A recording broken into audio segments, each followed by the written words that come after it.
मैं हूं advocate Ishan, expert वकील में आपका स्वागत है। दोस्तों आज हम बात करेंगे लॉकडाउन 3.0 के बारे में। दोस्तों आज लॉकडाउन खुलने वाला था, लेकिन लॉकडाउन को बढ़ाकर 17 मई तक का कर दिया गया है और सभी जिलों को 3 जोन में डिवाइड कर दिया गया है, जो कि रेड, ऑरेंज और ग्रीन जोन में।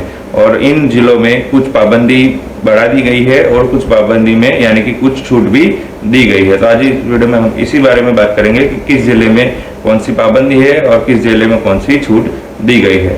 दोस्तों वीडियो शुरू करने से पहले आपसे निवेदन है कि अगर आपने अभी तक हमारे चैनल को सब्सक्राइब नहीं किया है तो अभी सब्सक्राइब कर लीजिए, साथ ही में बेल आइकन भी दबा दीजिए ताकि ऐसे ही नॉलेज और वीडियो जैसे हम अपलोड करें आप तक तुरंत पहुंच सके। इसके साथ ही आप हमें हमारे सोशल मीडिया प्लेटफॉर्म पर भी फॉलो कर सकते हैं। दोस्तों वीडियो को अंत तक जरूर देखिएगा ताकि आपको इन्फॉर्मेशन पूरी मिल सके। चलिए शुरू करते हैं।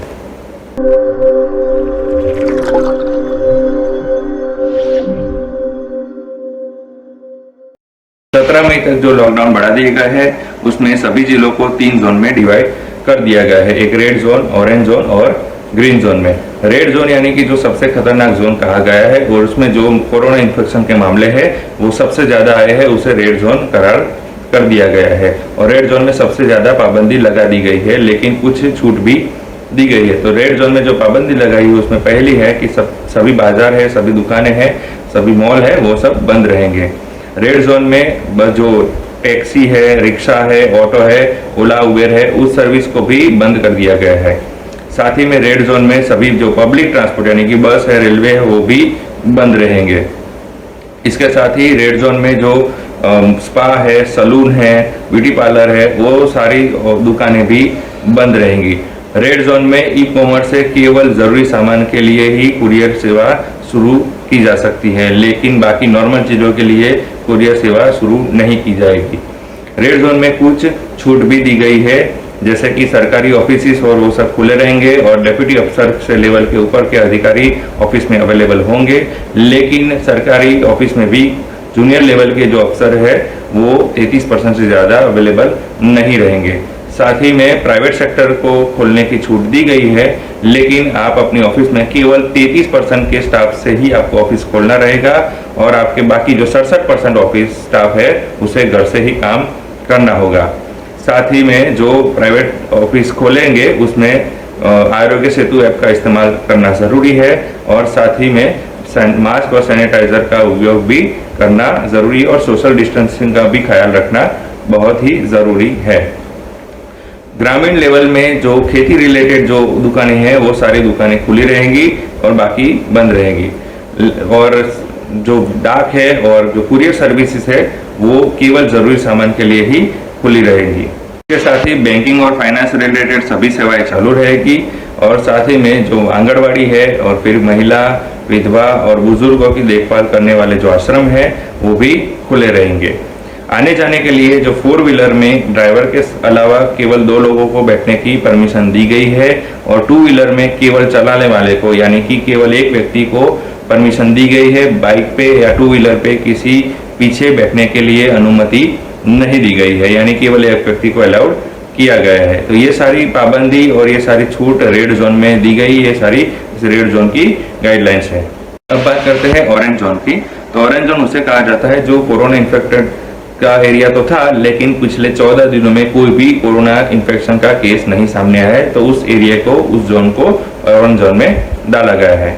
ऑरेंज जोन में जो रेड जोन में जो छूट दी गई थी वो छूट तो सारी मिलेगी, उसके साथ साथ कुछ और भी छूट दी गई है। जैसे कि ऑरेंज जोन में ओला, उबेर, रिक्शा, ऑटो को छूट दी गई है और लेकिन उसमें जो ड्राइवर है उसके अलावा केवल एक व्यक्ति को बिठाने की परमिशन दी गई है।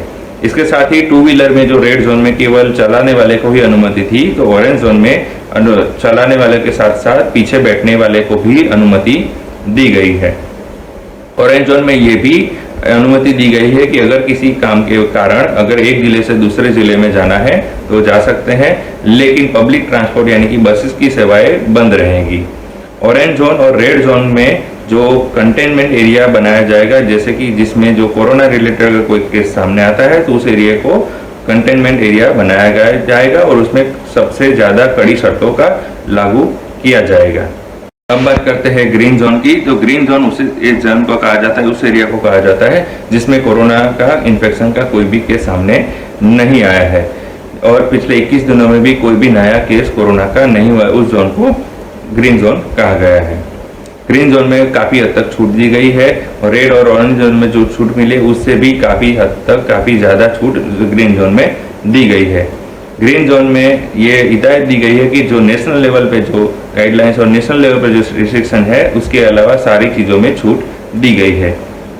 ग्रीन जोन में खुले रखने के साथ साथ जो सोशल डिस्टेंसिंग है उसका ख्याल रखना ज़रूरी है, साथ ही में मास्क पहनना ज़रूरी है और थूकने पर पाबंदी लगाई गई है और 5 से ज़्यादा लोगों को इकट्ठा होने पर भी पाबंदी लगाई गई है। ग्रीन जोन में बसेस की सेवाएं चालू कर दी गई है और लेकिन उसमें केवल 50% ही सवारी ले जा सकती है और ग्रीन जोन में एक बस दूसरे ग्रीन जोन में ही जाने की अनुमति दी गई, यानी कि जो ग्रीन जोन की जो है बस वो किसी रेड या ऑरेंज जोन में नहीं जा सकती है।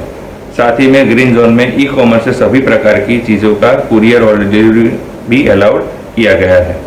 अब बात करते हैं कि नेशनल लेवल से जो रिस्ट्रिक्शन दिए गए हैं वो सारे ज़िले और सारे जोन में एप्लीकेबल रहेंगे, यानी कि रेड जोन हो या ऑरेंज जोन हो या ग्रीन जोन हो वो रिस्ट्रिक्शन सारे एप्लीकेबल रहेंगे। जैसे पहला है कि सोशल डिस्टेंसिंग का ख्याल रखना बेहद ज़रूरी है, इसके साथ ही मास्क पहनना अनिवार्य कर दिया गया है।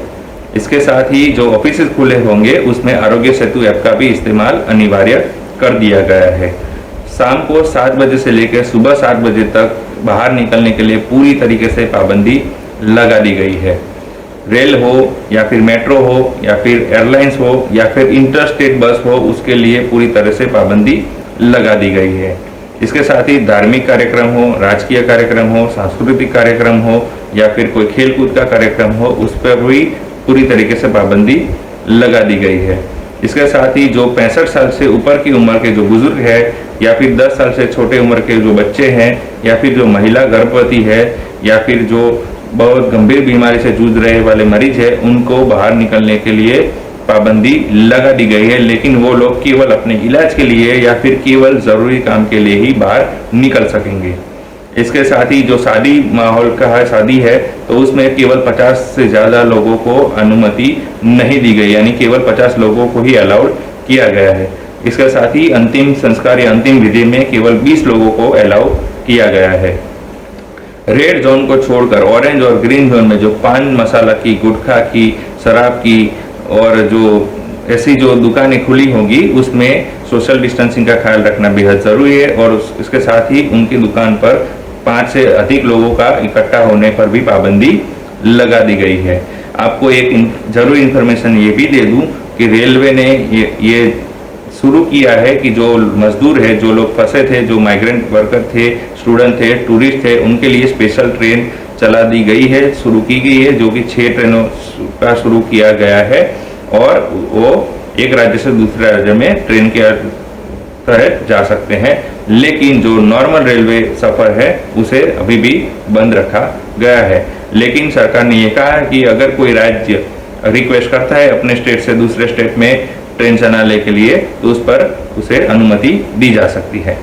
तो ये सारी गाइडलाइंस थी लॉकडाउन 3 में, जिसमें रेड जोन, ऑरेंज जोन और ग्रीन जोन में कुछ हद तक पाबंदी लगाई गई है और साथ ही में काफ़ी छूट भी दी गई है।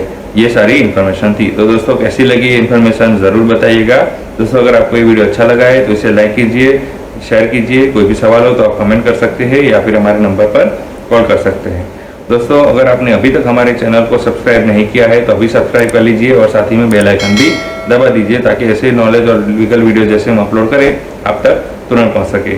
इसके साथ ही आप हमें हमारे सोशल मीडिया प्लेटफॉर्म पर भी फॉलो कर सकते हैं। और इस वीडियो को पूरा देखने के लिए धन्यवाद।